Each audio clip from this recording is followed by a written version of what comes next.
Berbicara tentang utang pajak, ada banyak item yang akan kita bahas. Antara lain PPN keluaran, utang PPN BM, utang PPh pasal 21, utang PPh pasal 22, utang PPh pasal 23, utang PPh pasal 26, utang PPh final pasal 4 ayat 2, utang PPh pasal 25/29 Badan. Kita mulai dengan item pertama, yaitu PPN keluaran.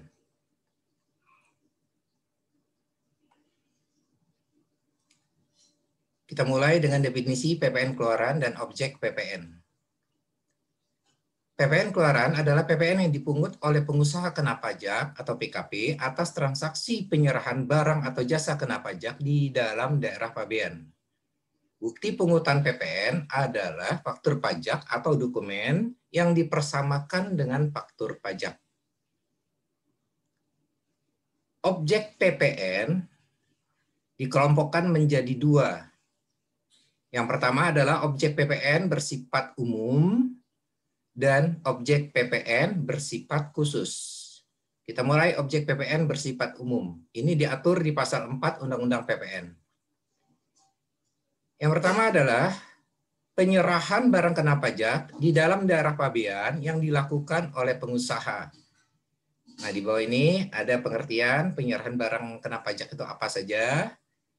Yaitu saya tidak baca keseluruhan ya, saya hanya sebagian yang saya kutip. Yang pertama, penyerahan hak atas barang kena pajak karena suatu perjanjian. Yang kedua, pengalihan barang kena pajak karena suatu perjanjian sewa beli dan atau perjanjian sewa guna usaha atau leasing. Yang ketiga, penyerahan barang kena pajak kepada pedagang perantara atau melalui juru lelang. Yang keempat, pemakaian sendiri dan atau pemberian cuma-cuma atas barang kena pajak. Yang kelima, barang kena pajak berupa persediaan dan atau aktiva yang menurut tujuan semula tidak untuk diperjualbelikan yang masih tersisa pada saat pembubaran perusahaan. Yang keenam, penyerahan barang kena pajak dari pusat ke cabang atau sebaliknya dan atau penyerahan barang kena pajak antar cabang. Yang ketujuh, penyerahan barang kena pajak secara konsinyasi. Nah, untuk yang ketujuh ini, pasal ini sudah dihapus oleh Undang-Undang Cipta Kerja pasal 112 yang telah disahkan pada tanggal 5 Oktober tahun 2020 ya. Jadi untuk penyerahan barang kena pajak secara konsinyasi ini sudah dihapus sebagai penyerahan barang kena pajak. Yang kedelapan adalah penyerahan barang kena pajak oleh pengusaha kena pajak dalam rangka perjanjian pembiayaan yang dilakukan berdasarkan prinsip syariah yang penyerahannya dianggap langsung dari pengusaha kena pajak kepada pihak yang membutuhkan barang kena pajak.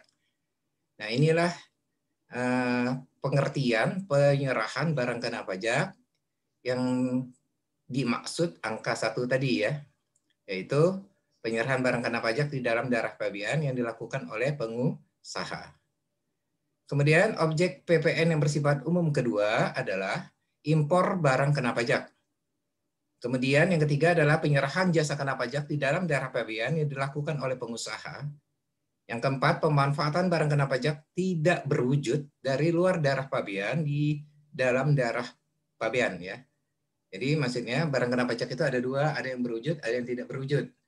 Yang dimaksud di sini adalah barang kena pajak yang tidak berwujud, yang berasal dari luar daerah pabean, berarti dari luar Indonesia, yang kita manfaatkan di daerah Indonesia ya. Jadi artinya kita memanfaatkan barang kena pajak dari luar yang tidak berwujud dari luar Indonesia di dalam daerah Indonesia ya. Itu maksudnya. Apa contohnya barang kena pajak tidak berwujud? Yaitu misalnya royalti ya.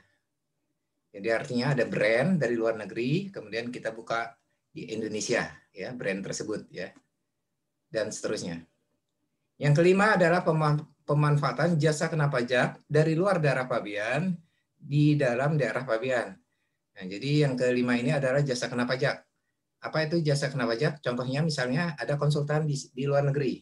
Nah, kita ingin menggunakan jasa konsultan luar negeri ini, kita pakai untuk usaha kita di Indonesia ya, untuk memberi konsultasi atau jasa lainnya berkaitan dengan misalnya dengan teknik, dengan manajemen dan seterusnya.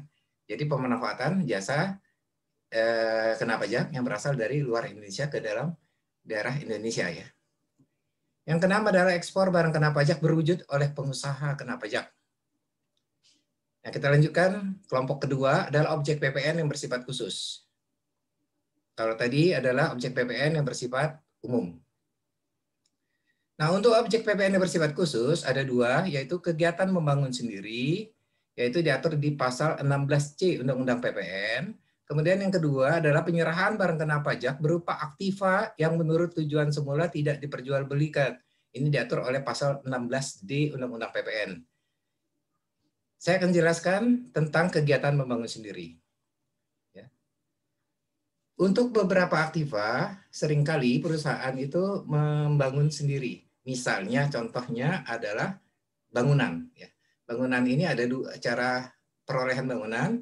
Itu ada dua, yaitu dengan kita menggunakan jasa pihak lain, dalam hal ini kontraktor, atau kita membangun sendiri.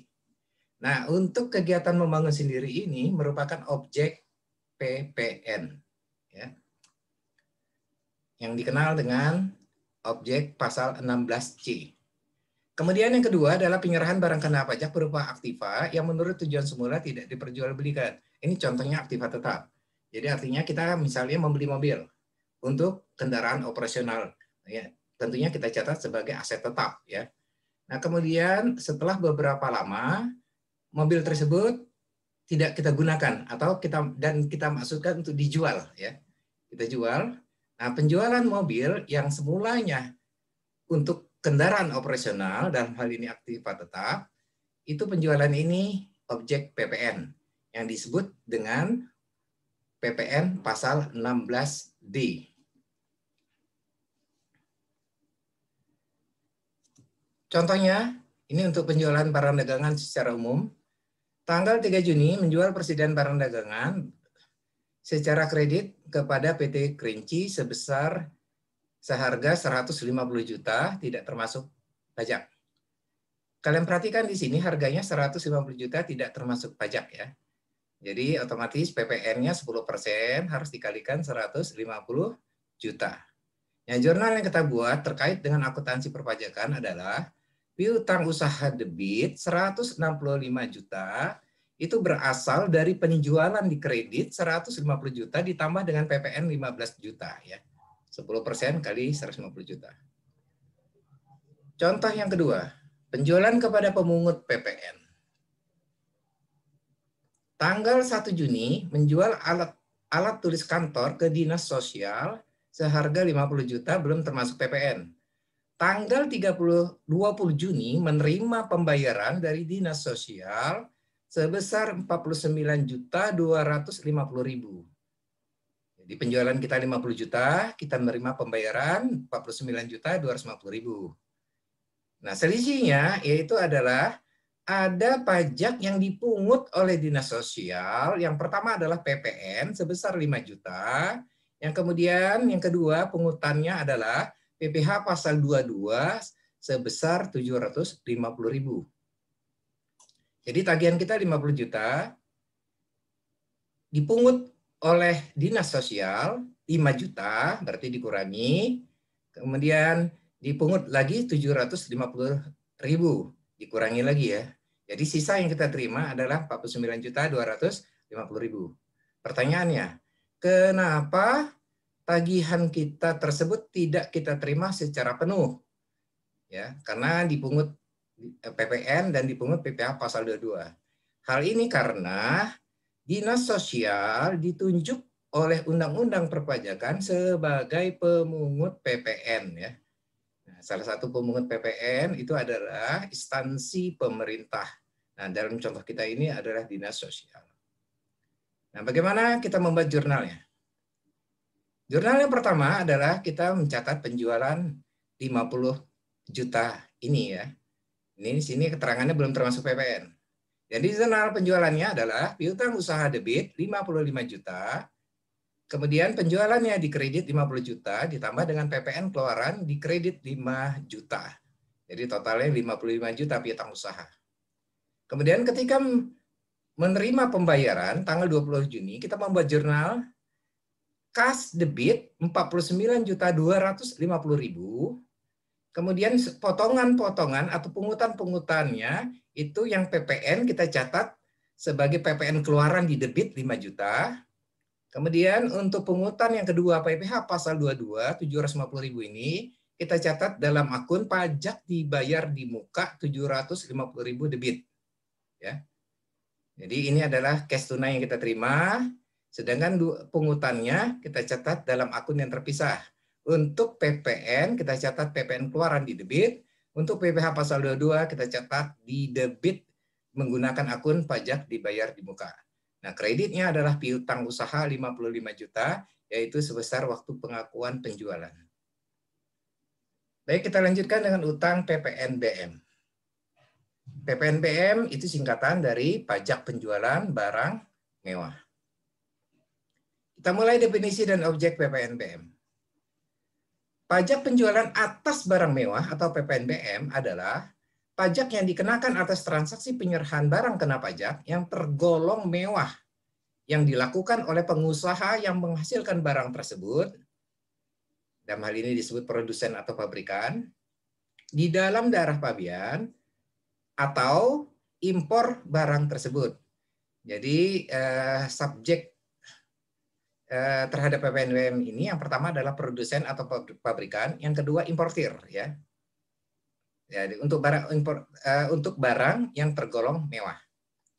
Nah, PPNBM ini dikenakan hanya satu kali, yaitu pada waktu penyerahan oleh pabrikan atau produsen atau pada saat melakukan impor. Nah, ini ketentuan ini diatur dalam pasal 5 ayat 1 dan 2 beserta penjelasan Undang-Undang PPN. Tarif PPNBM untuk barang kena pajak yang tergolong mewah itu terbagi dua golongan. Yang pertama adalah berupa kendaraan bermotor. Yang kedua adalah berupa yang bukan kendaraan bermotor. Jadi penggolongan untuk tarif PPNBM yang pertama adalah golongan kendaraan bermotor, yang kedua adalah golongan bukan kendaraan bermotor, ya. Nah, sekarang kita mulai untuk barang kena pajak yang tergolong mewah berupa kendaraan bermotor. Tarif paling rendah 15% dan paling tinggi 70%, tergantung pada jumlah muatan orang serta isi silinder kendaraan bermotor tersebut. Ini diatur dalam Peraturan Pemerintah Nomor 73 Tahun 2019. Nah, jadi di ketentuan Peraturan Pemerintah Nomor 73 2019 nanti ada pembagian. Jadi kendaraan bermotor berpenumpang kurang dari 10 orang dan yang lebih dari 10 orang. Nanti untuk yang kurang dari 10 orang nanti ada pemisahan lagi, yaitu untuk yang 3000 cc, untuk yang 4000 cc, untuk yang 5000 cc. Dan masing-masing itu berbeda tarif PPNBM-nya. Nah, rincian itu dapat dilihat di Peraturan Pemerintah Nomor 73 Tahun 2019. Penggolongan yang kedua adalah selain kendaraan bermotor atau bukan kendaraan bermotor. Tarif paling rendah adalah 20%, paling tinggi 75%, tergantung pada kelompok barang kena pajak sesuai dengan lampiran Peraturan Menteri Keuangan Nomor 35 Tahun 2017. Nah, demikian juga ya, selain dari kendaraan bermotor nanti ada penggolongan lagi di bawah, ya. Mungkin ada rumah mewah, ada apartemen, ada kapal, ya, dan ada kapal pesiar dan seterusnya, ya. Itu bisa dilihat di Peraturan Menteri Keuangan Nomor 35 Tahun 2017. Nilai PPNBM ini tidak dapat dikreditkan. Maksudnya begini. Jadi kalau pabrikan atau produsen atau importir membayar PPNBM, maka nilai PPNBM yang dibayar tersebut tidak dapat menjadi pengurang, ya, terhadap kewajiban pajak dia yang lain. Nah, maka atau bahasa lainnya secara akuntansi ini menjadi biaya, ya. Maka biasanya pencatatannya dikapitalisasikan ke dalam biaya perolehan. Jadi tergantung kita transaksinya apa. Kalau kita membeli persediaan barang dagangan, berarti nilai PPNBM tersebut dikapitalisasi menambah harga perolehan barang dagangan. Kalau kita membeli aset tetap, maka nilai PPNBM tersebut dikapitalisasi menambah harga perolehan aktiva tetap. Contohnya, yang pertama penjualan apartemen. PT Agung, perusahaan pengembang properti, menjual 1 unit apartemen kepada Tuan Yanto sebesar 44 miliar 200 juta. Sudah termasuk PPN 10% dan PPNBM 20%. Nah, tarif PPN 20% ini berdasarkan PMK nomor 35 tahun 2017 ya. Nah, itu di sana di dalam ketentuan PMK 35 ini untuk apartemen itu masuk golongan tarif 20% ya. Kalian bisa lihat keterangan yang saya berikan di bagian bawah. Apartemen tersebut memiliki luas bangunan 155 meter persegi. Nah, berdasarkan ketentuan, apabila apartemen itu memiliki luas lebih dari 150 meter persegi, maka dia menjadi objek PPh pasal 22 menurut ketentuan PMK nomor 92 tahun 2019. Saya sudah berikan keterangan di bagian bawahnya. Ya. Nah, transaksi ini melalui pembiayaan, ya, leasing. Ya. Perusahaan menerima uang muka 30% ditambah dengan uang PPh pasal 22. Maka langkah pertama kita sebelum membuat jurnal adalah melakukan perhitungan pajak terlebih dahulu. Harga sudah termasuk PPN dan PPNBM, tadi di soal sudah diketahui 44 miliar 200 juta. Karena harga ini sudah termasuk PPN dan PPNBM, maka kita keluarkan terlebih dahulu PPN dan PPNBM. Caranya, harga tidak termasuk PPN dan PPNBM, cara menghitungnya, 100, ini faktor yang 100% ya, dibagi 130. Pembagi 130 ini didapat dari 100% barang, harga barang, ditambah PPNBM 10%, 110, ditambah PPNBM 20%, 130. Jadi pembaginya adalah 130. Sedangkan 100 ini menunjukkan indikator harga barang ya. Jadi 100 per 130 kali 44 miliar 200 juta, kita dapat angka 34 miliar. Kemudian untuk PPN, cara menghitungnya adalah 10. Untuk pembilangnya, penyebutnya sama 130, dikalikan 44 200 juta, kita dapat 3,4 miliar. Untuk PPNBM, pembilangnya adalah 20, tarif PPNBM, dibagi dengan 130 sama pembaginya, dikalikan 44,2 miliar, kita dapat 6,8 miliar. Nah, karena ini transaksi apartemennya, itu nilainya lebih dari 30 miliar, dan atau luasnya lebih dari 150 meter persegi, menurut ketentuan pajak itu menjadi objek PPh pasal 2 sesuai ketentuan PMK nomor 92 tahun 2019.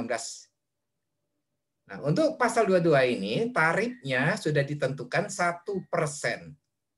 1% kali berapa? Kali dasar pengenaan PPN atau DPP PPN. Nah, kita hitung 1% kali 34 miliar, yaitu harga tidak termasuk PPN dan PPNBM.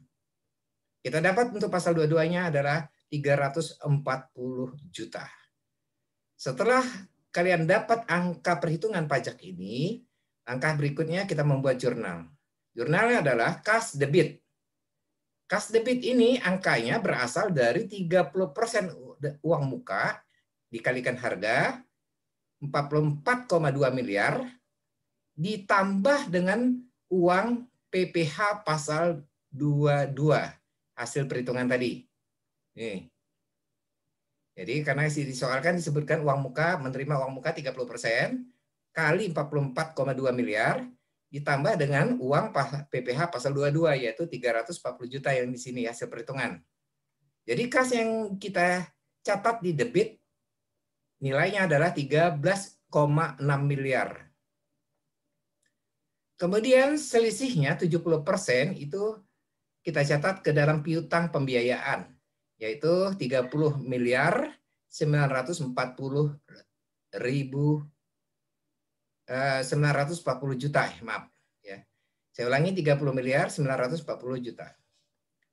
Kemudian di kreditnya kita akui penjualan 34 juta miliar, yaitu berasal dari harga tidak termasuk PPN dan PPNBM. Kemudian kita catat PPN-nya adalah 3,4 miliar di kredit menggunakan akun PPN keluaran. Sedangkan untuk utang PPNBM kita catat di kredit 6,8 miliar. Kemudian kita juga mencatat utang PPh pasal 22 di kredit 340 juta. Dengan demikian jurnalnya adalah 2 akun di debit, 4 akun di kredit. Kita lanjutkan contoh 2, penjualan mobil. PT Lensa Pajak perusahaan otomotif menjual hasil produksi mobil 3000 cc ke PT Stapi senilai 803.250.000. Harga sudah termasuk PPN dan PPNBM ya. Nah, di sini saya sudah memberi keterangan PPNBM 25% ini berdasarkan peraturan pemerintah nomor 73 tahun 2019. Saya di bagian bawahnya ada keterangan ya. Nah, kemudian ada ketentuan PPh pasal 22 terhadap barang mewah ya. Tarif terhadap kendaraan bermotor adalah 0,45% yang akan dipungut. Ini berdasarkan peraturan Menteri Keuangan nomor 34 tahun 2017 ya. Nah, sebelum kita membaca jurnal, kita melakukan perhitungan pajak terlebih dahulu. Harga sudah termasuk PPN dan PPNBM seperti di soal, nilainya adalah 803.250.000. Nah, kita keluarkan dulu harga tidak termasuk PPN dan PPNBM. Caranya sama seperti contoh 1 tadi, yaitu 100 bagi 135. Penyebutnya 135 itu berasal dari 100% ditambah 10% PPN ditambah PPNBM 25% ya. Dikalikan harga sudah termasuk PPN dan PPNBM 803.250.000. Kita dapat harga tidak termasuk PPN dan PPNBM adalah 595 juta.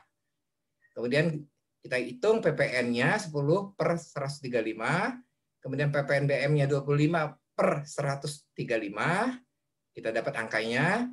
Kemudian terakhir kita menghitung PPh pasal 22 ya, 0,45%. Tarif ini sesuai ketentuan PMK 34 2017 bahwa terhadap penjualan kendaraan bermotor itu dipungut PPh pasal 22 tarif 0,45%. Nah, setelah kita menghitung pajak, maka kita membuat jurnal seperti ini. Kas debit 805.927.500 rupiah. Di kreditnya adalah penjualan 595 juta. Kemudian kita ngakui PPN keluaran 59.500.000. Kemudian kita mencatat utang PPNBM 148.750.000. Kemudian kita mencatat utang PPh pasal 22 2.677.500 rupiah. Angka ini berasal dari perhitungan pajak sebelumnya. Baik, saya lanjutkan dengan utang PPh pasal 21. Kita mulai definisi objek dan penerima penghasilan. PPh pasal 21 adalah pajak atas penghasilan berupa gaji, upah, honorarium, tunjangan, dan pembayaran lain dengan nama dan dalam bentuk apapun sehubungan dengan pekerjaan atau jabatan, jasa, dan kegiatan yang dilakukan oleh orang pribadi subjek pajak dalam negeri. Jadi subjek pajak untuk pasal 21, kalian ingat-ingat, adalah orang pribadi. Jadi yang penerima penghasilan itu adalah orang pribadi. Ya. Yang terkait dengan pekerjaan atau jabatan, jasa, dan kegiatan. Ya. Nah, penerima penghasilan yang dipotong PPh pasal 21 adalah orang pribadi yang merupakan. Yang pertama adalah pegawai. Pegawai di sini baik pegawai tetap maupun pegawai tidak tetap. Ya. Kemudian yang kedua adalah penerima uang pesangon, pensiun atau uang manfaat pensiun, tunjangan hari tua atau jaminan hari tua termasuk ahli warisnya. Jadi artinya begini, karyawan bekerja, ya. Nah, kemudian karena satu sebab meninggal, maka karyawan yang meninggal tersebut mendapat pesangon, mendapat uang pensiun atau uang manfaat pensiun atau tunjangan hari tua, itu yang menerima adalah ahli warisnya, mungkin istri atau anaknya. Maka terhadap pembayaran uang pesangon atau uang pensiun kepada ahli warisnya juga merupakan objek PPh pasal 21. Yang ketiga adalah bukan pegawai yang menerima atau memperoleh penghasilan sehubungan dengan pemberian jasa. Jadi di sini adalah bukan pegawai tapi menerima atau memperoleh penghasilan sehubungan dengan pemberian jasa. Nah, meliputi apa contohnya bukan pegawai ini? Di sini ada 12 ya. Dimulai dari tenaga ahli yang melakukan pekerjaan bebas yang terdiri dari 8 profesi. Ya, 8 profesi. Yang pertama adalah pengacara, kedua akuntan, ketiga arsitek, keempat dokter, kelima konsultan, keenam notaris, ketujuh penilai appraisal, yang kedelapan aktuaris ya. Jadi untuk tenaga ahli ini ada 8 profesi. Kemudian ada yang berikutnya, penerima penghasilan yang berikutnya ya adalah pemain musik, pembawa acara, penyanyi dan seterusnya ya. Kalian bisa baca sendiri karena ini cukup banyak. Kemudian yang ketiga olahragawan, yang keempat penasihat, pengajar, pelatih, penceramah dan seterusnya. Kemudian pengarang, peneliti, penterjemah. Kemudian yang keenam, pemberi jasa dalam segala bidang termasuk teknik, komputer, sistem, aplikasi, dan seterusnya. Yang ketujuh adalah agen iklan. Yang kedelapan, pengawas atau pengelola proyek. Yang kesembilan, pembawa pesanan atau yang menemukan pelanggan atau yang menjadi perantara. Dan kemudian yang ke-10, petugas penjajah barang dagangan, salesman yang dimaksud di sini ya. Kemudian yang ke-11, petugas dinas luar asuransi. Kemudian yang ke-12 adalah distributor perusahaan multi-level marketing atau direct selling dan kegiatan sejenis lainnya ya. Jadi kalau kalian perhatikan di sini bukan pegawai yang menerima penghasilan dari perusahaan itu ada 12 ya menurut ketentuan perpajakan di sini. Kalian bisa lihat ya. Saya ambil contoh begini misalnya. Nah, pemain musik nomor 2. Jadi perusahaan mungkin membuat gathering, acara gathering ya untuk klien-kliennya, untuk nasabah-nasabahnya di sebuah hotel. Nah, kemudian untuk acara tersebut tentu ada hiburan. Nah, hiburan itu kita akan menyewa mungkin grup musik atau penyanyi yang kita undang untuk mengisi acara kita tersebut. Nah, atas jasa mereka tentu kita membayar honor ya, honorarium. Nah, terhadap pembayaran honorarium ini menjadi objek PPh pasal 21. Itu contohnya ya. Dan seterusnya ya. Kemudian penerima penghasilan lainnya menjadi objek pasal 21 adalah anggota Dewan Komisaris atau Dewan Pengawas yang tidak merangkap pegawai tetap pada perusahaan yang sama. Berikutnya mantan pegawai. Mantan pegawai di sini maksudnya bisa jadi pesangon ya, atau bisa jadi ada uang pensiun yang dibayar setiap bulan ya. Kemudian berikutnya adalah peserta kegiatan yang menerima atau memperoleh penghasilan sehubungan dengan keikutsertaannya dalam suatu kegiatan. Maksudnya begini, perusahaan mengirim karyawannya untuk mengikuti training di luar kota. Ya.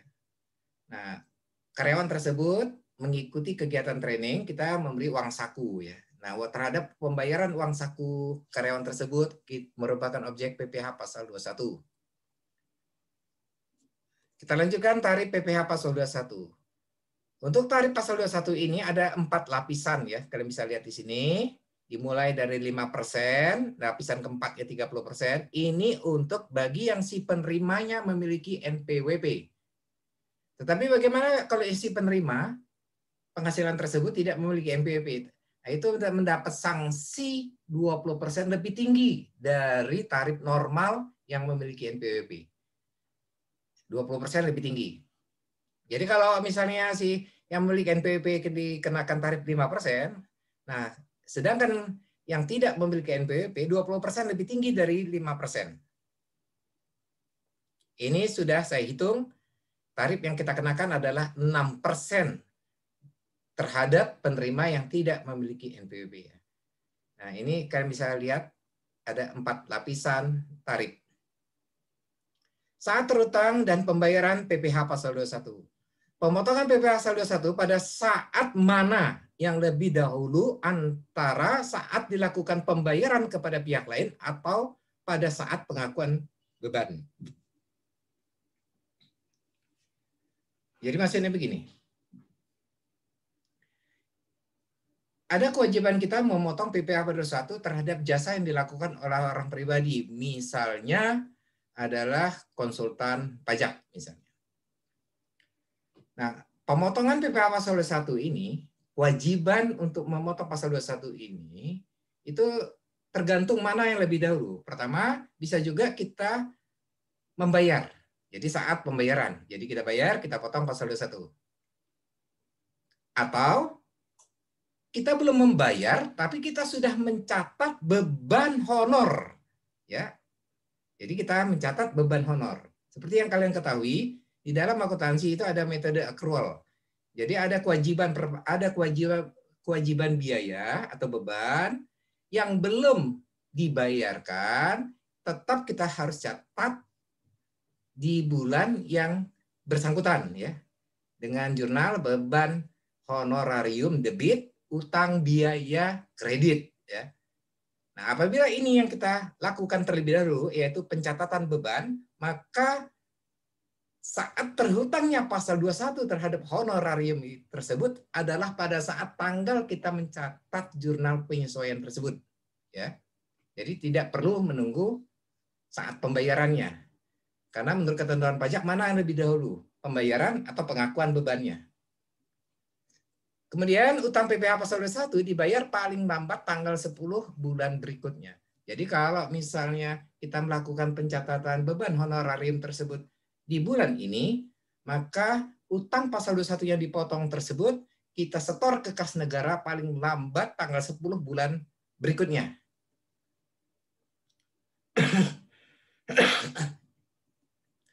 Jika kita menyetor utang PPh pasal 21 itu terlambat, artinya melebihi tanggal 10 bulan berikutnya, maka kita akan mendapat sanksi bunga yang berlaku saat ini adalah 2% per bulan.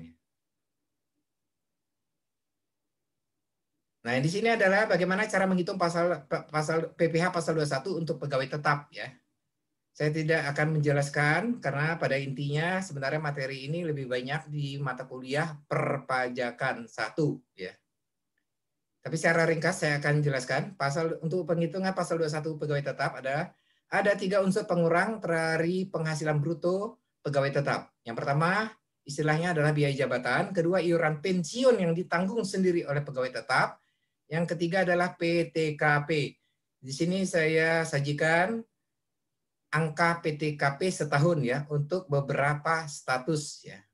Nanti kalian bisa baca sendiri. Bagaimana cara pemotongan PPh pasal 21 untuk pegawai tetap? Di sini saya bikin ringkasannya ya. Silakan kalian baca sendiri ya. Saya tidak menjelaskannya karena ini materi dari mata kuliah perpajakan 1. Saya lanjutkan PPh pasal 21 pegawai tidak tetap atau PTT.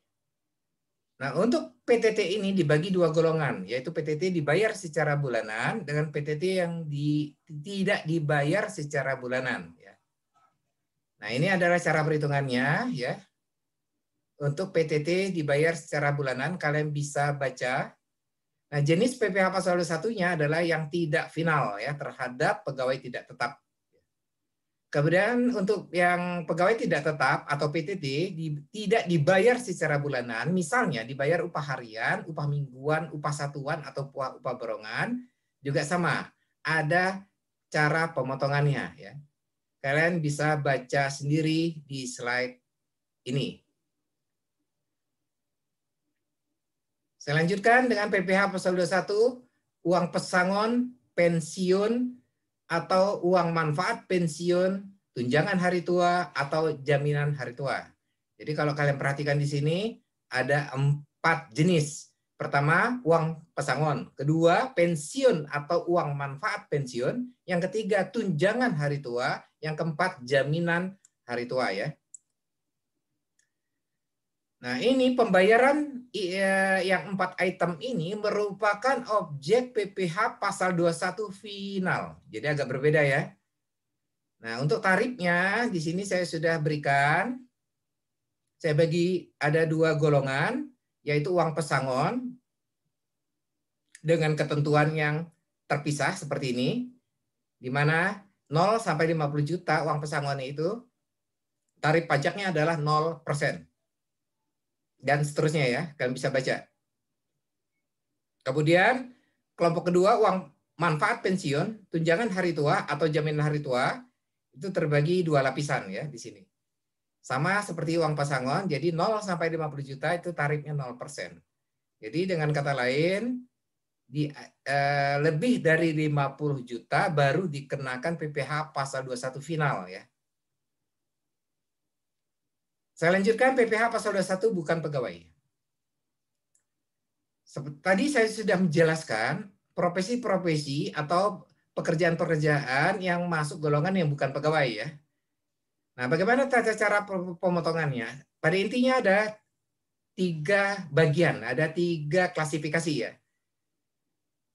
Yang pertama adalah menerima imbalan yang bersifat berkesinambungan setiap bulan dan memiliki NPWP. Contohnya begini. Misalnya, perusahaan adalah industri atau pabrikan. Secara umum biasanya pabrikan itu dia menyewa tenaga dokter untuk bertanggung jawab di klinik yang dibuat oleh perusahaan. Ya, jadi perusahaan buat klinik, terus dia bekerja sama dengan salah satu dokter. Nanti dokter itu akan berkunjung seminggu sekali atau 3 hari sekali ke klinik ini untuk memberikan pengobatan kepada karyawannya. Ya, itu contoh ya.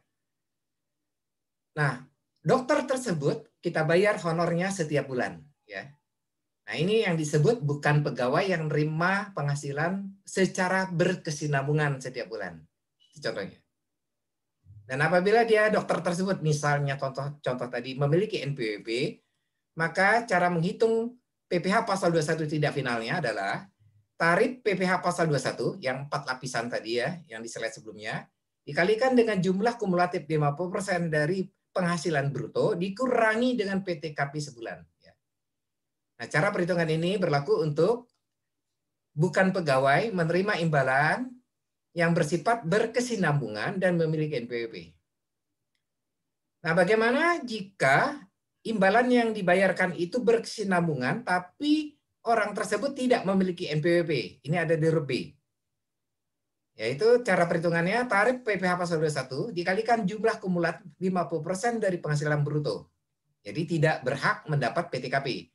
Kalau yang memiliki NPWP di huruf A, dia mendapat pengurangan kedua yaitu PTKP sebulan. Tapi kalau yang B, yang tidak memiliki NPWP, tidak mendapat pengurangan PTKP. Perbedaannya cuma itu. Ya. Kemudian yang C, menerima imbalan yang tidak bersifat berkesinambungan. Ya. Apa contohnya? Misalnya komputer rusak, kita manggil teknisi komputer. Jadi hanya dia datang memperbaiki, setelah dia selesai kita kasih honor. Itu yang contoh bukan pegawai yang menerima imbalan tidak berkesinambungan. Cara menghitung pasal 21-nya adalah tarif PPh pasal 21 dikalikan jumlah 50% dari penghasilan brutonya. Jadi dari jumlah yang kita bayarkan. Ya. Tarif PPh pasal 21 dibedakan antara penerima ber-NPWP dan tidak ber-NPWP. Tadi sudah dijelaskan ya. Yang ada tarif PPh pasal 21, yang ada 4 lapisan. Kalau yang menerima NPWP, yang pertama tarifnya 5%. Tapi kalau yang tidak memiliki NPWP 6% ya. Jadi dibedakan ya. Tergantung si penerimanya. Ini adalah contoh cara membuat pencatatan jurnal untuk transaksi pembayaran gaji pegawai bulan April ya. Ini contoh 1. Tanggal 28 April membayar gaji pegawai bulan April. Nah, di sini ada 2 jenis, ada 2 pengelompokan pegawai tetap dan tidak tetap ya. Di sini ada gajinya, ada tunjangan transport, ada iuran pensiun, di sini ada PPh pasal 21 yang telah dipotong, kemudian gaji bersihnya ya. Nah, di sini saya tidak menjelaskan bagaimana cara menghitung pasal PPh pasal 21 ya. Kalian bisa latih sendiri bagaimana cara menghitung PPh pasal 21 terhadap gaji, ada tunjangan transport, ada iuran pensiun ya. Tadi saya sudah jelaskan cara perhitungan untuk pasal 21 untuk pegawai tetap adalah ada 3 pengurang, yaitu biaya jabatan, iuran pensiun yang dibayar sendiri, yang ditanggung sendiri oleh pegawai. Yang ketiga adalah PET KP. Nah, silakan kalian latihan menghitung pasal 21. Nah, di dalam soal ini saya sudah memberikan angka jadinya. Ya, untuk pegawai tetap PPh pasal 21-nya 3.200.000, untuk pegawai tidak tetap 260.000 ya. Nah, di sini ada keterangan tentang iuran pensiun. Itu merupakan program iuran pasti yang dibayar ke dana pensiun yang pendiriannya disahkan oleh Menteri Keuangan. Dari iuran pensiun tersebut, sebesar 2.500.000 ditanggung oleh perusahaan, sedangkan 250.000-nya ditanggung oleh karyawan. Itu memang ini ketentuan dari Undang-Undang Tenaga Kerja ya. Jadi untuk setiap asuransi yang terkait dengan pegawai, baik itu pensiun atau ketenaga kerjaan, itu ada bagian yang ditanggung oleh perusahaan, ada bagian yang ditanggung oleh karyawan itu sendiri. Nah, jurnal yang kita buat seperti ini. Jurnal yang pertama adalah beban gaji debit 58.700.000. Kita ambil angkanya dari total gaji ini. Kemudian beban tunjangan transport debit 21.600.000. Kita ambil dari angka jumlah ini. Kemudian beban program iuran pasti yang terkait pensiun tadi debit 2.500.000, diambil angkanya dari sini, dari angka yang ditanggung oleh perusahaan ini ya. Kalian perhatikan. Jadi bukan ngambil dari angka total ini ya. Karena total ini kan tadi sudah dijelaskan dalam soal, terbagi dua, ada yang ditanggung oleh perusahaan, ada yang ditanggung oleh pegawai itu sendiri, karyawan itu sendiri. Yang kita catat dalam jurnal adalah yang ditanggung oleh perusahaan, yaitu 2.500.000 debit. Kemudian kreditnya utang PPh pasal 21. Kemudian utang iuran pasti. Nah, utang iuran pasti kalian perhatikan di sini merupakan total keseluruhannya, ya. Jadi yang ditanggung oleh perusahaan adalah 2.500.000 ini ditambah dengan yang ditanggung oleh pegawai. Kenapa kita catat di kredit 2.750? Yang 250.000 ini kan ditanggung pegawai. Nanti akan dikurangi dari gaji yang kita bayar kepada masing-masing pegawai ya. Jadi kita catat sebesar totalnya 2.750.000. Sedangkan di debit kita mencatat yang hanya merupakan ditanggung perusahaan saja. Kemudian kreditnya berikut kas 76.550.000. Ini jurnal yang pertama. Jadi kita bisa dari transaksi ini kita bisa membuat jurnal seperti ini.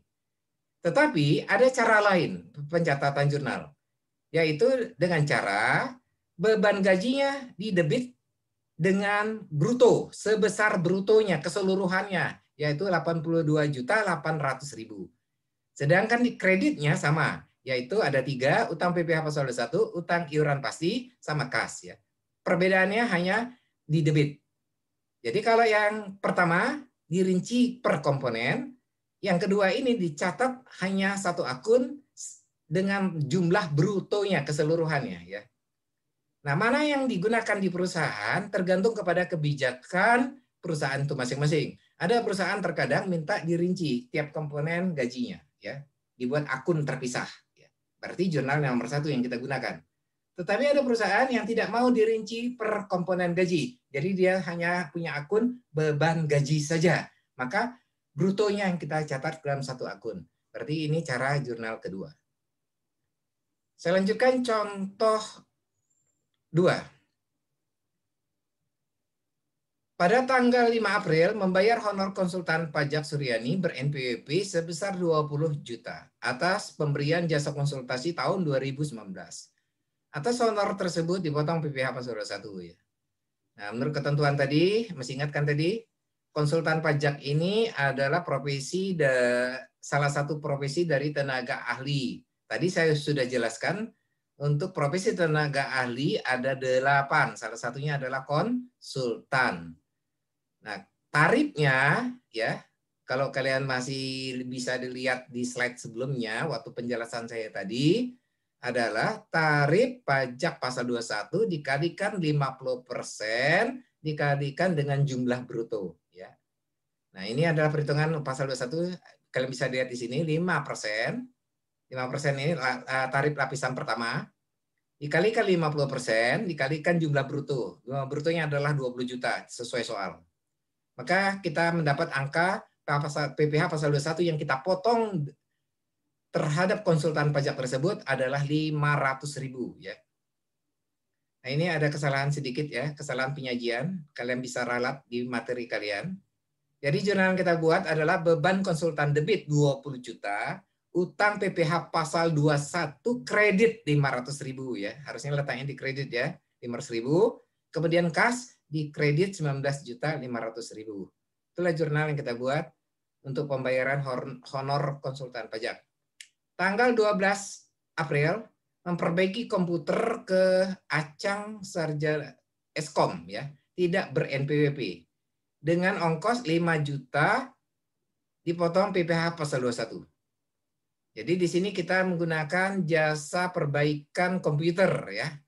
Dan kemudian si penerimanya Acang Eskom ini tidak ber-NPWP. Berarti dia menggunakan lapisan yang lebih tinggi 20% ya dari yang tarif normal. Yaitu tarifnya adalah 6%. 6% karena tidak memiliki NPWP dikalikan 50% dikalikan dengan 5 juta. Ini ada salah pengetikan juga ini. Ini bukan 20 juta tapi 5 juta ya. Maka kita dapat angka PPh pasal 21-nya adalah 150.000 ya. Nah, jurnal yang kita buat adalah beban pemeliharaan debit 5 juta, utang PPh pasal 21 150.000 kita taruh di kredit ya. Ini diralat ya.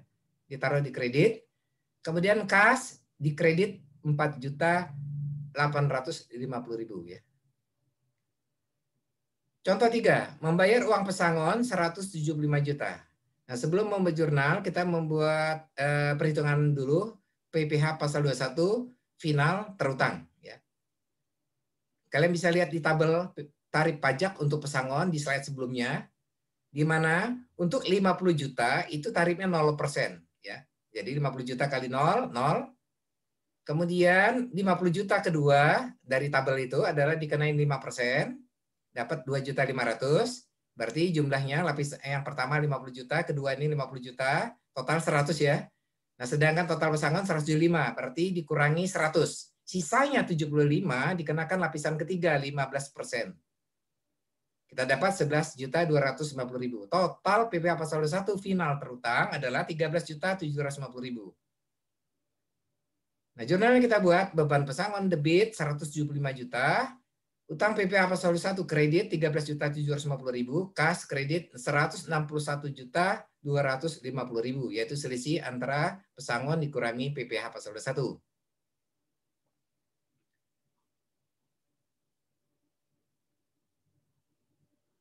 Kita lanjutkan utang PPh pasal 22. Kita mulai pemungut dan tarif PPh pasal 22. Ada beberapa pemungut PPh pasal 22 menurut ketentuan Peraturan Menteri Keuangan nomor 34 tahun 2017 ya. Nah, ini nomor satunya atas penjualan hasil produksi kepada distributor di dalam negeri untuk bidang usaha industri semen, industri kertas, industri baja, industri otomotif, dan industri farmasi. Dan masing-masing di bawahnya ada tarif PPh pasal 22-nya masing-masing ya. Saya tidak akan bacakan. Nah, cara menghitungnya, tarif yang sudah ditentukan ini untuk masing-masing industri ini dikalikan dengan dasar pengenaan PPN ya. Maaf.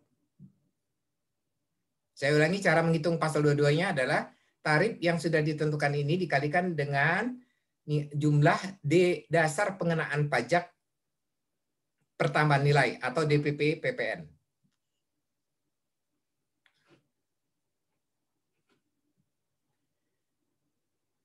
Yang berikutnya atas penjualan kendaraan bermotor di dalam negeri ya. Kalian bisa baca di sini tarif PPh pasal 22-nya 0,45% dari DPP PPN.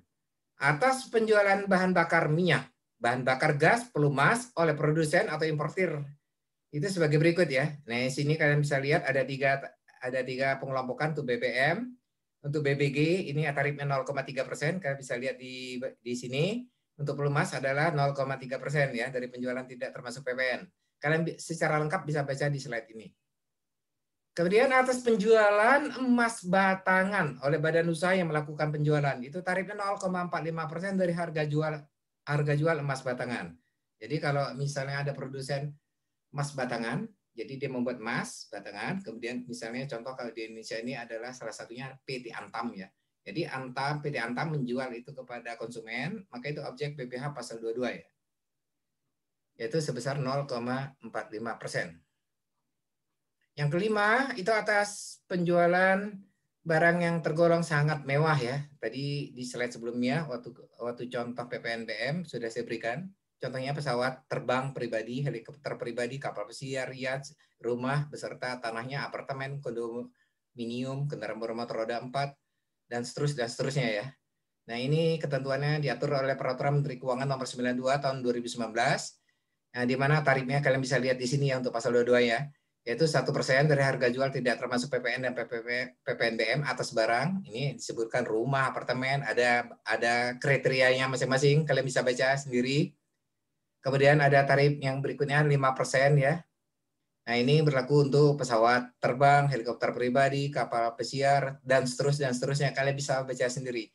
Sekali lagi, kalian harus membaca materi tentang pemungut dan tarif PPh pasal 22 ini secara rinci ya, kalau ingin menguasai perpajakannya. Kita langsung saja ke contoh.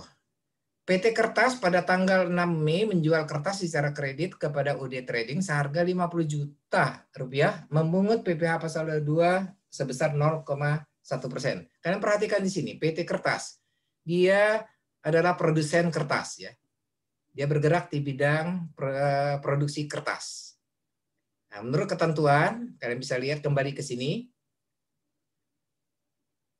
Salah satu pemungut PPh pasal 22 adalah atas penjualan hasil produksi, di mana salah satu bidangnya adalah bidang industri kertas. Ini kalian bisa lihat di sini ya.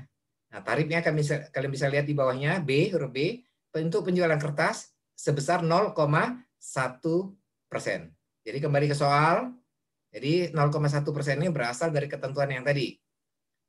Nah, jurnal yang kita buat adalah piutang usaha debit 50 juta 50.000, penjualan kredit 50 juta, utang PPh pasal 22 di kredit 50.000, yaitu berasal dari 0,1% kali 50 juta. Nah, kalian perhatikan di sini ya. Jadi maksudnya begini. Jadi PT Kertas menjual kertas kepada konsumen. Nah, terhadap penjualan kertas ini, dia harus memungut PPh pasal 22 karena dia ditunjuk sebagai pemungut. Nah, berapa yang dipungutnya? Sebesar 0,1%. Dikalikan dengan penjualannya. Nanti uang pajaknya akan disetor oleh PT Kertas ke pemerintah. Nah, jurnalnya dibuat seperti ini. Kemudian saya lanjutkan. Pada tanggal 30 Maret 2011, ini contohnya, PT Pertamina menjual bahan bakar kepada PT Cahaya, jenis usaha SPBU Pertamina. Jadi PT Cahaya ini adalah SPBU Pertamina. Senilai 100 juta secara tunai. PPh pasal 22 yang dipungut oleh PT Pertamina adalah 0,25%. Ya, kalian perhatikan di sini Pertamina, bahkan bahan bakar minyak, kalian perhatikan ya. Kemudian kepada siapa? SPBU Pertamina. Nah, kita kembali lihat peraturannya. Kalian perhatikan di sini. Menurut aturannya, atas penjualan bahan bakar minyak, huruf A, kalian bisa lihat di sini. Kemudian kalian perhatikan yang di angka 1. Ya. Di angka 1 ini disebutkan adalah 0,25% dari penjualan tidak termasuk PPN untuk penjualan kepada SPBU, Stasiun Pengisian Bahan Bakar Umum, yang menjual bahan bakar minyak yang dibeli dari Pertamina atau anak perusahaan Pertamina. Ya. Kemudian 0,3% itu dari penjualan tidak termasuk PPN untuk penjualan kepada SPBU ya, yang menjual bahan bakar minyak yang dibeli selain dari Pertamina atau anak perusahaan Pertamina. Ya, di soal kita tadi kan Pertamina yang melakukan penjualan. Berarti berlakulah tarif yang angka 1, yaitu 0,25%. Ya, ini dasar tarif ya yang di soal tadi. Kita kembali ke soal. Jadi di sini di soal disebutkan 0,25%. Nah, kita menghitung untuk PPh pasal 22 yang dipungut oleh Pertamina adalah 0,25% kali 100 juta. Sesuai dengan penjualannya, kita dapat angka 250.000. Jurnal yang kita buat adalah piutang usaha debit 100 juta 250.000, penjualan kredit 100 juta, kemudian utang PPh pasal 22 250.000. Kemudian untuk contoh 2 ini adalah terkait dengan penjualan apartemen ya. Tapi yang kita lihat di sini adalah utang PPh pasal 22. Contoh ini sebenarnya saya ambil dari contoh utang PPNBM tadi ya. Jadi ini perhitungannya. Nah, kemudian ini jurnalnya. Nah, cuma sekarang tadi kalau yang di slide yang sebelumnya kita membahas utang PPNBM, fokus kita adalah di utang PPNBM yang ini 6,8 miliar ini. Tapi sekarang terkait materi kita adalah utang PPh pasal 22, kita fokusnya ke 340 juta ya. Jadi contoh soalnya dan cara memahaminya sama seperti contoh yang sudah saya jelaskan secara rinci di utang PPNBM. Demikian juga di otomotif ya. Ini adalah contoh yang ketiga, ini perusahaan otomotif yang menjual hasil produksi mobil 3000 cc. Ini saya ambil contoh dari yang saya jelaskan tadi di bagian utang PPNBM ya. Cuman sekarang fokusnya adalah ke utang PPh pasal 22. Cara perhitungannya sama, jurnal juga sama ya. Kita lanjutkan ke hutang PPh pasal 23. Kita mulai definisi objek dan tarif PPh pasal 23. PPh pasal 23 merupakan pemotongan PPh yang dilakukan perusahaan pada saat melakukan pembayaran kepada wajib pajak dalam negeri atau WPDN atau bentuk usaha tetap atau BUT. Atas penghasilan A. Dividen, bunga royalti, hadiah dan penghargaan, bonus dan sejenisnya selain yang telah dipotong pasal 21, itu akan dipotong PPh pasal 23 dengan tarif 15% dari jumlah bruto. Jika penerimanya atau pihak yang dipotong tidak memiliki NPWP, maka dipotong 30%, 2 kali lipat ya dari tarif jika dia memiliki NPWP. Kemudian objek PPh pasal 23 yang berikut adalah sewa dan penghasilan lain sehubungan dengan penggunaan harta kecuali tanah dan atau bangunan ya. Kemudian imbalan sehubungan dengan jasa teknik, jasa manajemen, jasa konstruksi, jasa konsultan dan jasa lain. Ini saya kasih tanda petik jasa lain ya. Yaitu selain yang jasa yang telah dipotong pasal 21, ya, ini dipotong PPh pasal 23 tarifnya 2% dari jumlah bruto tidak termasuk PPN ya. Nah, bila mana yang menerimanya itu tidak memiliki NPWP, maka PPh pasal 23 yang dipotong adalah 4%, 2 kali lipat dari 2%. Ya.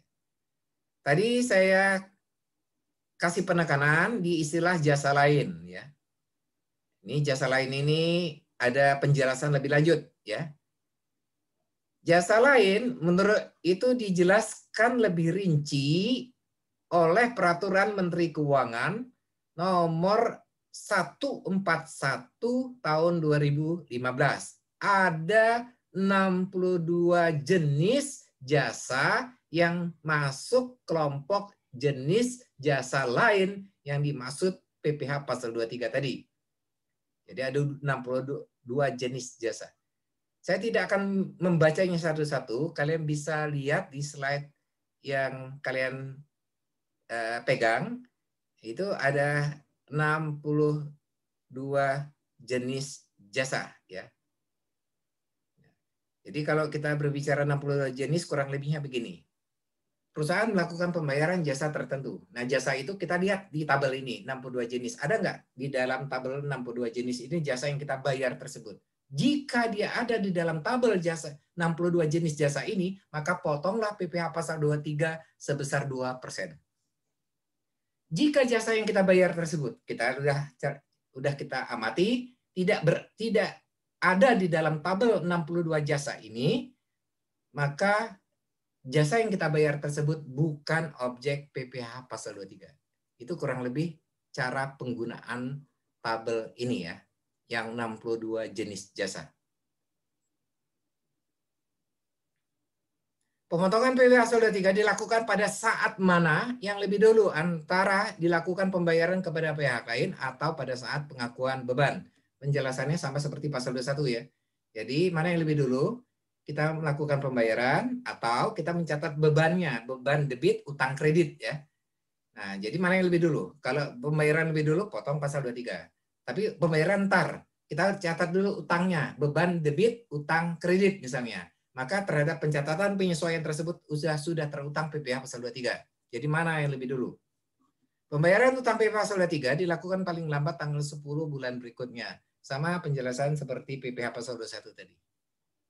Ini contohnya, 5 Juni 2020. Membayar royalti atas pemanfaatan merek dagang 100 juta tidak termasuk pajak kepada PT Wicaksana. Ya, royalti berarti ya. Jadi royalti adalah 100 juta tidak termasuk pajak. Nah, royalti adalah objek PPN, berarti ada faktur pajak. Maka kita catat PPN masukkan. Beban royalti debit 100 juta, PPN masukkan 10 juta, yaitu 10% kali 100 juta. Nah, kemudian karena pembayaran royalti merupakan objek PPh pasal 23, maka kita akan memotong PPh pasal 23 tarifnya 15%. Jadi untuk pembayaran royalti objek pasal 23 dengan tarif 15%, ada di slide sebelumnya.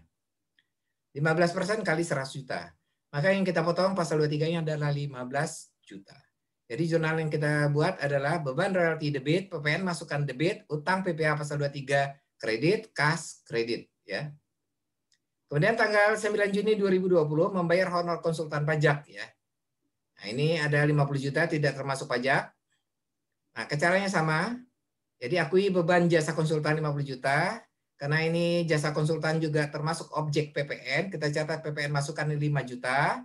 Kemudian untuk pembayarannya kita potong PPh pasal 23 di kredit 1 juta sehingga kasnya sisanya hanya 54 juta. Tarif untuk konsultan pajak adalah 2% ya. Kalian bisa lihat di slide sebelumnya waktu kita membahas definisi objek dan tarif. Saya lanjutkan dengan utang PPh pasal 26. Objek PPh pasal 26 merupakan pemotongan PPh yang dilakukan perusahaan pada saat melakukan pembayaran kepada wajib pajak luar negeri atau WPLN. Jadi untuk objek pemotongan pasal 26 itu adalah penghasilan yang diterima oleh wajib pajak luar negeri. Nah, itu atas penghasilan, ini ada A, dividen, B, bunga, royalti, sewa, dan penghasilan lain sehubungan dengan penggunaan harta. Kalian bisa baca ya, imbalan terkait dengan jasa pekerjaan dan kegiatan, hadiah penghargaan, dan seterusnya. Sampai huruf M ya, kalian bisa baca sendiri. PPh pasal 26 dipotong tarifnya tunggal 20% dari penghasilan bruto.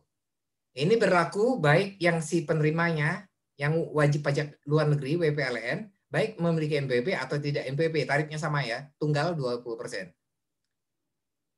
Atau berlaku tarif pajak berdasarkan perjanjian penghindaran pajak berganda P3B atau disebut istilah lainnya tax treaty ya, antara Indonesia dengan negara pihak pada persetujuan. Jadi maksudnya begini, wajib pajak luar negeri itu menerima penghasilan dari kita.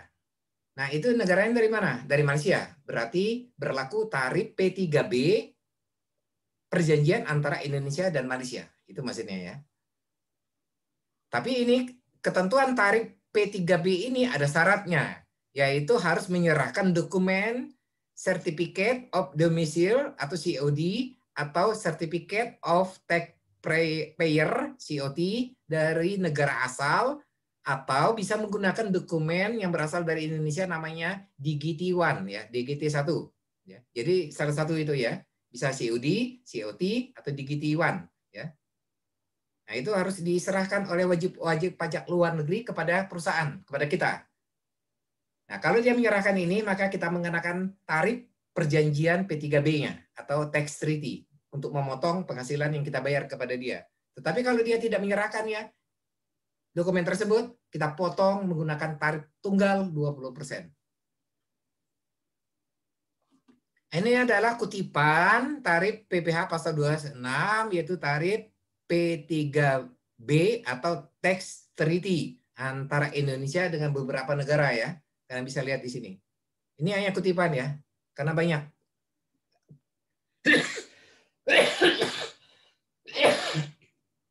Maaf. Karena banyak perjanjian ya antara Indonesia dengan beberapa negara ya di dunia ini. Itu hanya kutipan. Jika kalian ingin lengkap, kalian harus cari searching di internet ya. Saat terutang dan pembayaran. Pemotongan PPh pasal 26 dilakukan pada saat mana lebih dulu antara pembayaran kepada pihak lain atau pada saat pengakuan beban. Sama ya, seperti pasal 21 dan pasal 23. Pembayaran utang PPh pasal 26 dilakukan paling lambat tanggal 10 bulan berikutnya. Sama juga seperti batas waktu pasal 21 dan pasal 23. Ini adalah contohnya. Kalian bisa lihat tanggal 25 Juni membayar royalti sebesar 5.000 US dollar kepada LoanGate Limited, sebuah perusahaan yang berkedudukan di Singapura atas pemakaian merek dagang atau copyright ya. Kurs tengah Bank Indonesia 1 dolar adalah 11.200 rupiah. Ini adalah kurs tengah Bank Indonesia BI. Kemudian diketahui juga kurs Menteri Keuangan 1 US dollar adalah 11.000 rupiah ya. Jadi berbeda antara kurs tengah BI dengan kurs tengah Menteri Keuangan ya. Biasanya untuk transaksi kita menggunakan kurs tengah BI. Sedangkan untuk menghitung pajak kita menggunakan kurs Menteri Keuangan. Nah, diketahui LoanGate, dan hari ini lawan transaksi kita di Singapura, menyerahkan formulir Digiti One ya. Artinya dia menyerahkan dokumen. Nah, karena dia menyerahkan dokumen, berarti berlakulah tarif P3B atau tax treaty. Antara Indonesia dan Singapura diketahui 15%. Kita melakukan perhitungan terlebih dahulu. Kita membayar royalti kepada perusahaan di Singapura. Nah, itu objek PPN, pemanfaatan barang kena pajak tidak berwujud dari luar daerah pabean. Ya. Dalam hal ini, BKP tidak berwujudnya adalah royalti. Nah, tarif PPN 10%. Kalian perhatikan cara menghitungnya. 10% dikalikan nilai royalti 5.000 US dollar dikalikan kurs Menteri Keuangan 11.000. Maka kita mendapat PPN-nya adalah 5.500.000. Nanti PPN ini, pemanfaatan BKP tidak berwujud ini, kita setor sendiri menggunakan surat setoran pajak ke bank. Ya. Kemudian untuk PPh pasal 26, karena kita membayar ke wajib pajak luar negeri, dan dia sudah menyerahkan Digiti One, itu berlakulah tarif P3B, di soal diketahui 15%. Ya.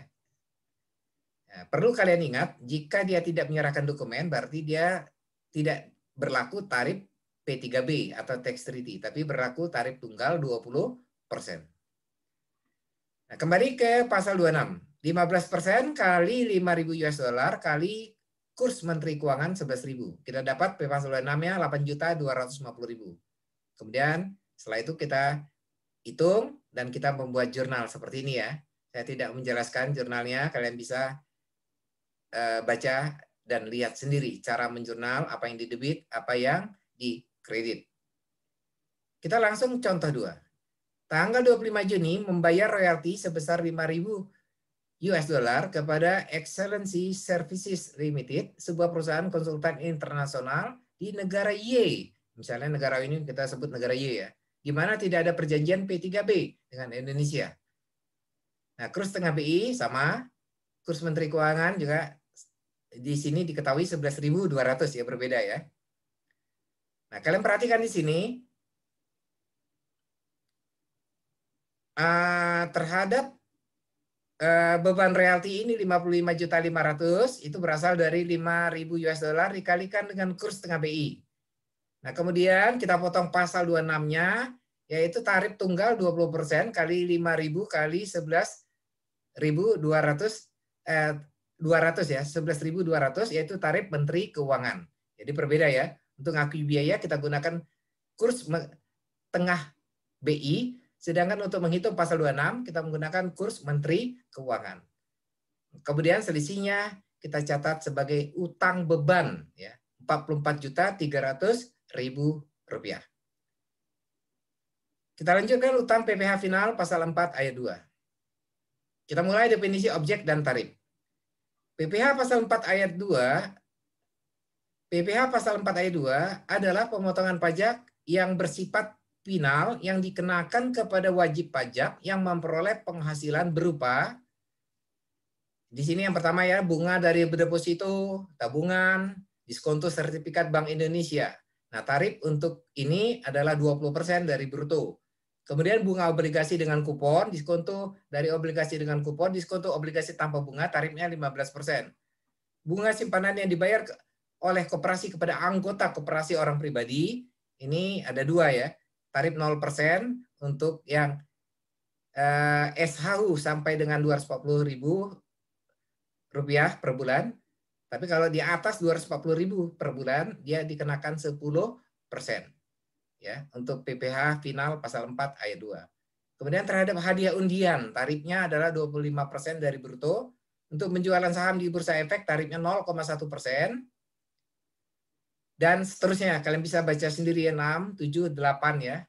Nah, ini 8 ini adalah penghasilan jasa konstruksi, itu tarifnya terbagi 3, ya, 2%, 4%, 3%. Kapan berlaku 2%, kapan berlaku 4% atau 3%, kalian bisa baca. Kemudian ini 4% dan 6% ya. Jadi totalnya untuk penghasilan tarif penghasilan jasa konstruksi ini totalnya ada 5 klasifikasi, sub klasifikasi ya. 2%, 4%.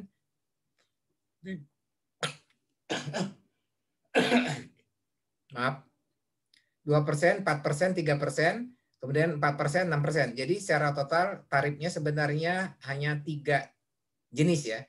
Yaitu 2%, 4%, sama 3% ya. Oh, maaf, ini ada 6% ya. Kemudian pengalihan atas hak atas tanah dan bangunan itu 5% ya dari nilai bruto. Jadi ada biasanya terjadi penjualan tanah atau bangunan ya, rumah atau ruko dan sebagainya. Itu dari antara penjual dan pembeli ya. Itu merupakan objek PPh pasal 4 ayat 2, yaitu pengalihan hak atas tanah dan atau bangunan, tarifnya 5%. Kemudian yang terakhir nomor 10, sewa tanah dan bangunan, itu adalah tarifnya 10% dari bruto ya. Jadi ini transaksi sewa tanah atau bangunan, itu tarif merupakan objek PPh pasal 4 ayat 2 dengan tarif 10%.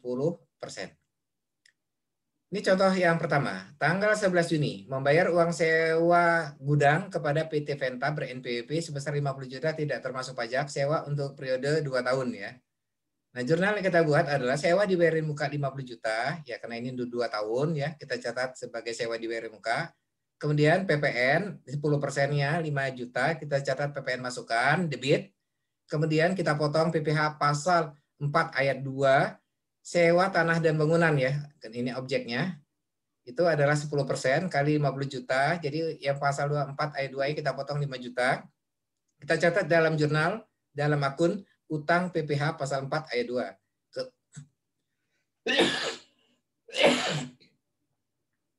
Maaf. Kemudian kas di kredit 50 juta ya. Jadi 2 debit, 2 kredit. Kalian bisa lihat sendiri jurnalnya. Kemudian contoh 2, PT Lensa Pajak membayar penyelesaian 50% atas pelaksanaan pekerjaan konstruksi kepada CP Sejahtera, tidak punya NPWP, sebesar 500 juta tidak termasuk PPN. Nah, CP Sejahtera tidak memiliki kualifikasi usaha. Jadi PT Sejahtera ini tidak, jenisnya itu tidak memiliki kualifikasi usaha ya. Karena ini penting ya untuk menentukan tarif untuk jasa konstruksinya berapa persen. Kalian masih ingat di slide sebelumnya ya, ada penggolongan, ada 5 ya. Ada 5 tarif ya, ada 2%, 3%, 4%, 6% ya. Nah, jadi untuk jenis yang mana tarifnya tergantung kepada kualifikasinya, dia punya atau tidak. Nah, kita membuat jurnal bangunan dalam proses 500 juta debit, ya. Kemudian di sini PPN masukan, ya. Karena PPN masukan ini yang disebut dengan PPN masukan kegiatan atas pekerjaan konstruksi, ya, yaitu 50 juta 10%. Kemudian kita potong PPh pasal 4 ayat 2, tarifnya 4%, ya. Kalian bisa lihat di slide sebelumnya. Ya, ini ya di slide ini penghasilan dari jasa konstruksi tarif. Kalian lihat yang di bagian 4%. Ini ada 4% tarif untuk pelaksanaan konstruksi yang dilakukan oleh penyedia jasa yang tidak memiliki kualifikasi usaha. Jadi berasal dari sini tarifnya. Kurangi dengan 4% kali 500 juta, maka utang PPh pasal 4 ayat 2 adalah 20 juta, taruh di kredit, kas di kredit 530 juta. Jadi 2 debit, 2 kredit. Baik, selanjutkan dengan yang terakhir adalah utang PPh pasal 25, 29 badan. Definisi PPh pasal 25 atau 29. Ini sebenarnya kedua-dua istilah ini, pasal 25 dan 29 ini merupakan bagian dari PPh badan. Ya. Sekarang kita coba pahami apa yang dimaksud dengan PPh badan. PPh badan adalah pajak penghasilan yang dikenakan atas penghasilan yang diterima atau diperoleh subjek pajak badan dalam tahun pajak. Ya. Jadi hitungannya adalah 1 tahun pajak ya, yang diterima oleh badan. Objek PPh badan adalah penghasilan kena pajak atau PKP, yaitu laba bersih yang diperoleh dalam 1 tahun pembukuan setelah diperhitungkan rekonsiliasi fiskal. Jadi ini laba bersih komersial yang dimaksud ya, laba bersih akuntansi, kemudian setelah diperhitungkan rekonsiliasi fiskal, yaitu koreksi fiskal dan positif dan negatif, supaya dia nanti mendapat penghasilan kena pajak menurut ketentuan pajak. Ya, itulah objek PPh badan. PPh pasal 25 adalah pembayaran PPh badan yang dilakukan secara angsuran dalam tahun pajak berjalan, ya, yang dibayar sendiri setiap bulan. Jadi kalau kita bicara PPh badan setahun, tentunya wajib pajak cukup berat ya di akhir tahun membayar pajak ya terutang. Nah, maka ada ketentuan PPh pasal 25 itu bisa dicicil setiap bulan ya. Cicil setiap bulan nanti supaya nanti mengurangi PPh badan terutang di akhir tahun sehingga akan dapat kurang bayar yang tentunya relatif lebih kecil ya. Nah, untuk PPh pasal 29 itu adalah kekurangan pembayaran PPh badan terutang yang harus dilunasi sebagai akibat dari PPh terutang dalam SPT tahunan yang lebih besar dari kredit pajak yang telah dipotong atau dipungut oleh pihak lain dan yang telah disetor sendiri. Tadi saya mengatakan ya, di akhir tahun kita melakukan perhitungan terhadap objek PPh badan, kemudian kita hitung pajaknya, nah, kemudian kurangi dengan angsuran yang per bulan, baik yang berasal dari pasal 25 atau yang telah dipotong oleh pihak lain. Maka pengurangan tersebut akan dapat selisih. Selisih ini biasanya disebut PPh kurang bayar. Itulah yang disebut istilah PPh pasal 29. Ya, mengenai tarif ada 3 jenis ya. Itu tarif yang pertama itu adalah yang untuk wajib pajak memiliki peredaran bruto sampai dengan 4,8 miliar per tahun. Nah, ini disebut tarif pajak final ya, pasal 4 ayat 2. Yaitu tarifnya 0,5% dari peredaran bruto sebulan. Nah, ini disebut dengan tarif peraturan pemerintah nomor 23 tahun 2018 ya. Jadi tarif atas peredaran bruto tertentu ini atau dikenal juga dengan tarif pajak UMKM itu adalah 0,5%. Ini berlaku jika peredaran brutonya sampai dengan 4,8 miliar per tahun ya. Kemudian berikutnya adalah nomor 2, tarif untuk wajib pajak badan yang memiliki peredaran bruto lebih dari 4,8 miliar per tahun sampai dengan 50 miliar per tahun. Jadi di antara 4,8 sampai dengan 50 miliar ya. Tarifnya adalah 12,5%. Ya. Ini untuk dikenakan terhadap, jadi saya ulangi, tarifnya ada dua, yaitu tarif 12,5% itu dikenakan untuk penghasilan kena pajak yang mendapat fasilitas, yaitu pendapatan bruto sampai dengan 4,8 miliar. Kemudian tarif yang kedua adalah 25% untuk penghasilan kena pajak yang tidak mendapatkan fasilitas, yang pendapatan brutonya lebih besar dari 4,8 miliar, tapi kurang dari 50 miliar. Ya. Jadi untuk wajib pajak badan yang memiliki peredaran bruto lebih dari 4,8 sampai dengan 50 miliar, itu berlaku dua tarif ya, 12,5% dan 25% ya. Nah, ketentuan ini diatur di pasal 31E Undang-Undang PPH ya, atau dikenal juga dengan istilah tarif pasal 31E. Kemudian yang ketiga tarifnya adalah tarif untuk wajib pajak badan yang memiliki peredaran bruto lebih dari 50 miliar per tahun, yaitu tarifnya tunggal di 25%. Ini disebut tarif pasal 17 Undang-Undang PPH ya. Jadi ada tiga jenis tarif untuk PPH badan. Ya. Yang pertama adalah untuk penghasilan bruto kurang dari 4,8 miliar. Yang kedua adalah yang lebih 4,8 sampai dengan 50 miliar. Yang ketiga adalah lebih dari 50 miliar. Ini adalah contoh soalnya. Ya.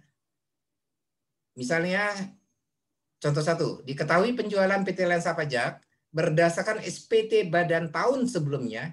Jadi ini informasi yang disoal.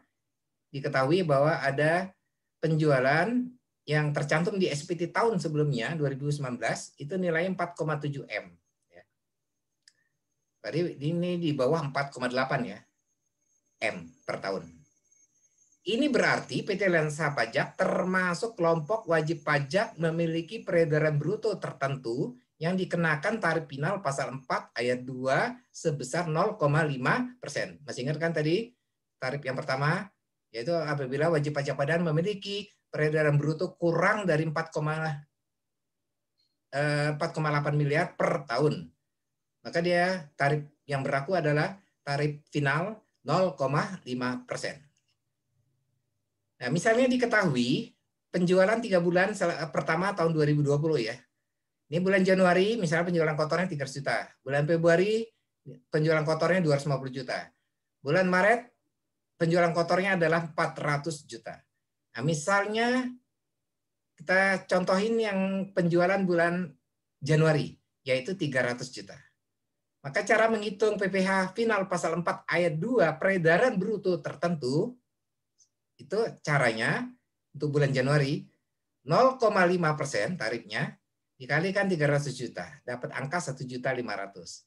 Nah, terhadap pembayaran PPH pasal 4 ayat 2 peredaran bruto sebesar 1.500.000 ini, kita membuat jurnal beban pajak debit, kas kredit. Nah, untuk beban pajak kalian bisa memberi keterangan peredaran bruto tertentu. Tetapi kalau tidak mau memberi keterangan pun tidak apa-apa ya. Jadi jurnal yang kita buat adalah beban pajak debit, kas kredit sebesar 1.500.000. Ya. Nah, bagaimana misalnya untuk yang penjualan kotor yang bulan Februari 250.000. Maka pada saat kita melakukan pembayaran PPH final pasal 4 ayat 2 peredaran bruto tertentu untuk penjualan Februari, kita menghitung terlebih dahulu 0,5% dikalikan 250 juta.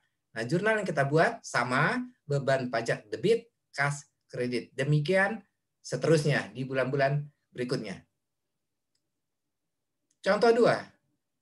Penjualan kotor PT Lensa Pajak tahun 2019 adalah 30 miliar ya. Kemudian diketahui laba sebelum pajak itu adalah 3,2 miliar. Nah, seperti yang kita ketahui, nah, laba sebelum pajak ini adalah yang disebut istilah laba menurut akuntansi atau laba komersial. Nah, ini harus kita lakukan rekonsiliasi fiskal terlebih dahulu. Nah, untuk melakukan rekonsiliasi fiskal tentu kita harus memiliki pengetahuan tentang koreksi fiskal positif dan koreksi fiskal negatif. Nanti akan saya jelaskan di materi pertemuan berikutnya, yaitu khusus membahas rekonsiliasi fiskal. Nah, di soal ini saya tidak akan menjelaskannya, cuma langsung saya sajikan saja. Untuk soal ini koreksinya ada 2, positif dan negatif. Untuk positif ada 3, beban koran dan majalah, beban pajak dan beban pulsa HP. Kemudian koreksi negatifnya pendapatan bunga dan pendapatan sewa ya. Kalau positif ini menambah, kalau negatif ini mengurang. Nah, dari laba sebelum pajak yang semula 3,2 miliar, setelah dilakukan koreksi fiskal, menjadi penghasilan neto fiskalnya sebesar 3.194.390.000. Kemudian kompensasi kerugian diasumsikan 0, maka penghasilan kena pajaknya sama, yaitu 3.194.390.000. Nah, dari angka penghasilan pajak ini kita bagi menjadi 2 bagian penghasilan kena pajak. Yang pertama adalah penghasilan kena pajak yang memperoleh fasilitas. Yang kedua adalah penghasilan kena pajak yang tidak memperoleh fasilitas. Kenapa harus dibagi 2? Kalian perhatikan di sini. Karena penjualan kotor PT Lensa Pajak hanya 30 juta. Jadi dia berada di atas 4,8 miliar, tapi di bawah 50 miliar. Nah, untuk wajib pajak badan yang memiliki peredaran bruto di atas 4,8 di bawah 50 miliar, maka berlakulah ketentuan tarif pasal 31E dibagi 2 tarif. Nah, karena dia dibagi 2 tarif, maka kita harus memisahkan penghasilan kena pajak yang memperoleh fasilitas dan tidak memperoleh fasilitas. Pasal 31E. Nah, cara menghitungnya. Penghasilan kena pajak yang memperoleh fasilitas, cara menghitungnya 4,8 miliar, ini angka tetap ya, angka tetap 4,8 miliar dibagi dengan jumlah penjualan 30 miliar dari soal ini. Dikalikan dengan angka penghasilan kena pajak yang hasil perhitungan. 3,194,390 ya. Maka kita dapat angkanya adalah Rp511.102.400. Ini angka penghasilan kena pajak yang memperoleh fasilitas. Nah, sedangkan yang tidak memperoleh fasilitas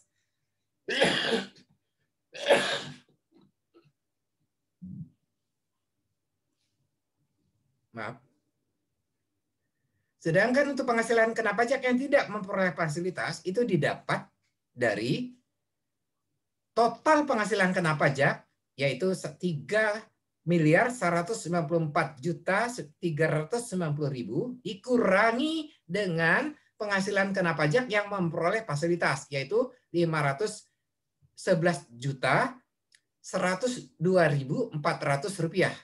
Jadi sisanya 2.683.287.600 rupiah. Ini disebut penghasilan kena pajak tidak memperoleh fasilitas. Nah, setelah kita dapat pembagian ini, kita melakukan perhitungan PPh badan terutang.